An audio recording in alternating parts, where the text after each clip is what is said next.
everyone, Stephanie Denman here from the Denman Homestead, and today I want to talk to you about something a little bit controversial, maybe a little bit more than controversial. So fair warning, if you want to maybe skip this video or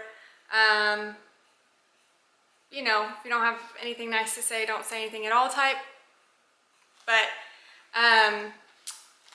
today I'm going to talk to you a little bit about me getting ready for work. And you're probably thinking like, well, what's so controversial about you getting ready for work? I want to share some experiences that I've had and share what I do to prepare to be in bad situations. So, one second. I just jotted down a few statistics from a quick Google search, okay? According to the National Association of Realtors, 23% of people polled work in fear. That's a quarter of all realtors in the nation of America, okay? Quarter of all realtors work in fear. 60,000 realtors annually per year are victims of violent crimes like rape, sexual assault, robbery, kidnapping. And then in Houston alone, a Houston-based poll, 67% experienced a fearful situation while at work. So when you hear the word realtor, you probably don't think of like a high stress or a volatile work environment, things like that. But I will tell you some of my experiences that have led me to where I am today, where I conceal carry my firearm with me wherever I go on the job. And I don't know if you've noticed or not, but I am carrying. I'm packing. It's in there. I strap it to me. It's on me. So I think a lot of people who are not from the United States or from other areas that ban firearms altogether, they're going to have a hard time understanding or relating or don't agree with it. And I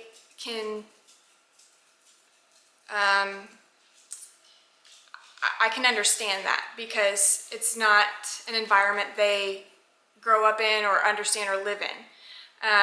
And that's okay. Like, I understand that. But my environment where I'm at, this is our reality. And so this is the way that I respond in my current state of reality, which maybe it's sad, maybe it's scary. It is what it is. But this is what I do in order to protect myself.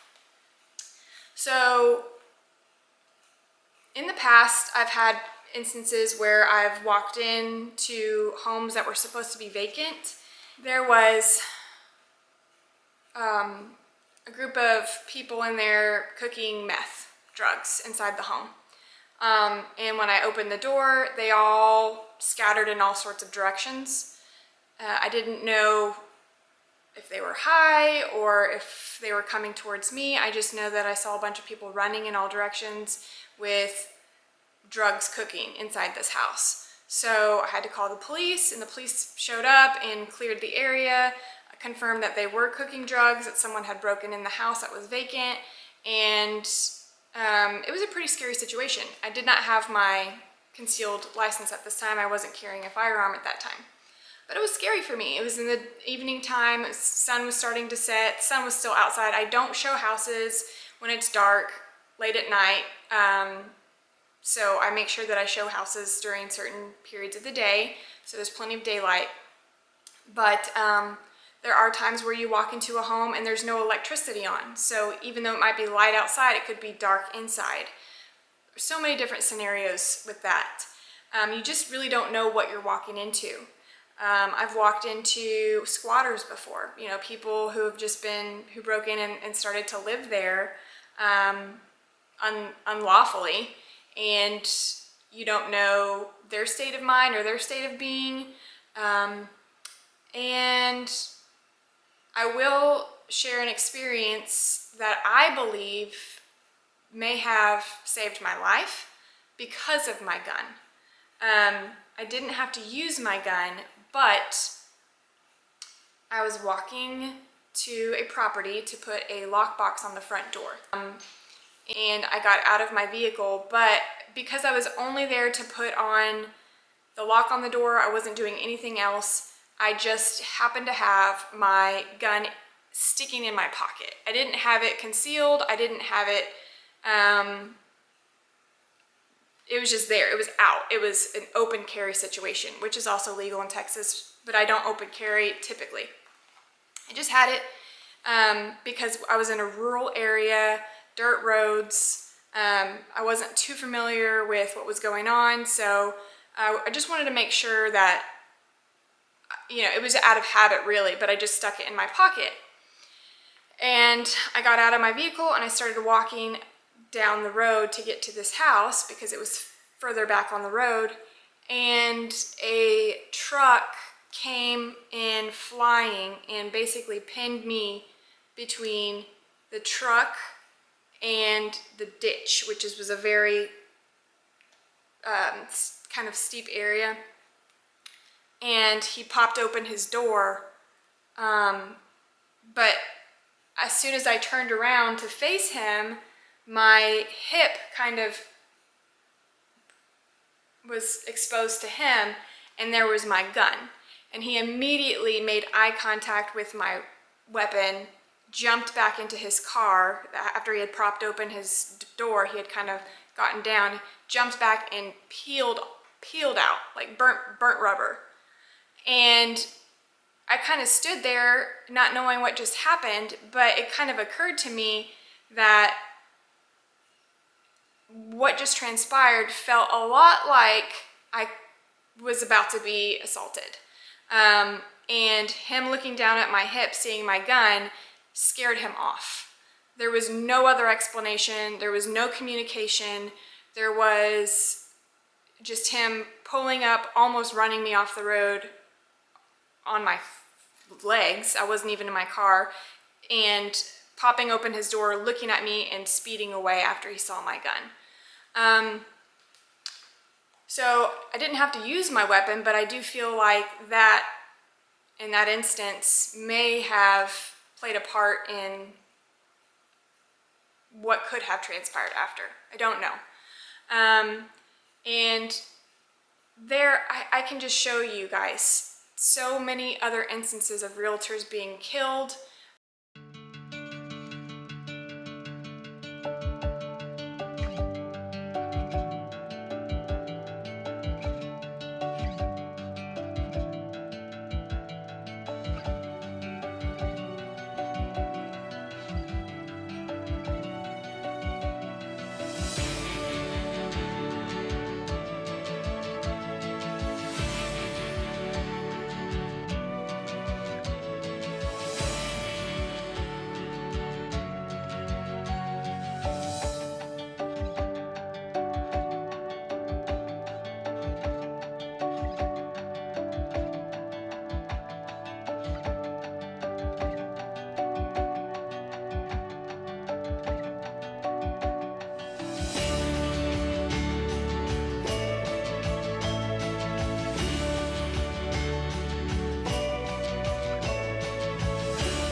Killed, being sexually assaulted during open houses, being mugged or robbed, or, you know, we go through all these trainings at work where you do not let anyone behind you. You stay behind. You don't leave yourself alone in a room with someone.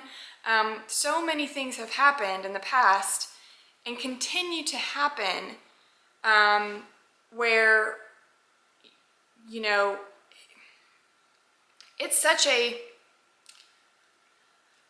it's kind of like, you know, not a perfect crime, but you find someone who wants to go look at a property with you alone, and you don't know this potential person, and you go meet them out at a house, and then you're alone with this person. It's a great setup for a criminal to do bad things. So that's why I am an advocate for my agents to make sure that they're protecting themselves in whatever way they feel comfortable. I never push that they need to get their own firearm. There's tasers, there's knives, there's mace, all sorts of other utensils that you can have at your disposal to help you feel like you are protected. For me, I chose to get my concealed carry license and do some training. I've worked with my grandfather, who's ex-military, ex-police, taken me to the shooting range, made me feel really comfortable with my gun, taught me how to use it properly, along with the classes that I've taken for my concealed license. So that's how I feel most comfortable, and I also feel like it's helped and saved me in a way in the past. So, you know, I am an advocate for protecting yourself. Along with all those other items you can have, I've also hosted at our real estate brokerage a women's self-defense training course, where we've had a self-defense person come in and teach our agents how to physically defend themselves. The problem that I'll say with that is, if you're not constantly using those skills, chances are when you're in that situation, you're probably gonna panic and not completely resort back to those specific trainings. So like people who are black belts or in karate or jiu-jitsu or those types of things, you're in constant training, and those things are kind of like ingrained in your brain. One or two self-defense courses, although they're good to know, I don't know that you're going to be able to remember to follow all those steps and those rules to when you're in that situation. So it's helpful, I believe, but when you are just faced with an attacker, you know, I think you should have the option to have all the things at your disposal. And so yeah, that's my TED Talk today on why I choose to carry during work, and some of my experiences that have left me feeling a little icky at work. Is it going to stop me from working? No. Do I feel safer? Yes. So I don't know if my clients are sex offenders. I don't know if they've been felons in the past. I don't know if, you know, they're fresh out of jail. I don't know any of these things. So that's why I share my location with Buddy. My husband knows where I'm at all times. I also share information with my broker. So if I'm going to show a property to a brand new client that I've never met before, I will send her as much information as I can on that client, as well as where I'll be. So just to try to protect, we try to protect each other and look out for each other in the best way possible. So yeah, real estate, although it's really cool to look at houses and help, you know, the first-time home buyers and the excitement in everyone's eyes, there is an element of fear in this industry, and not to scare anyone away from that, but it's just the reality of the business. And there's plenty of other businesses out there, I think, like that, not just real estate. So I just kind of wanted to give you an idea of the other side of my job, and some things that I've gone through and some things that I go through. So yeah, I continue to stay safe, and I want to make it home another day and see my kids. And I just encourage anyone out there in sticky situations to protect themselves. And yeah, and of course we will see you on the next one. Bye guys.